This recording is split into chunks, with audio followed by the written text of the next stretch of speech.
Hi everyone, welcome back my channel Initial Solution. How to allow only your followers to create a server with you in Roblox. First of all, open Roblox app on your mobile. Scroll down. Now click on settings option. Click on privacy.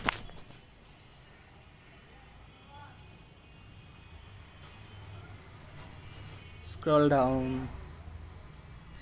Now click on who can make me a member of their private server. Select friends, users I follow and my followers. Super easy, saved successfully. Please like this video and subscribe to our channel. Thanks for watching. See you in a new video. Bye bye.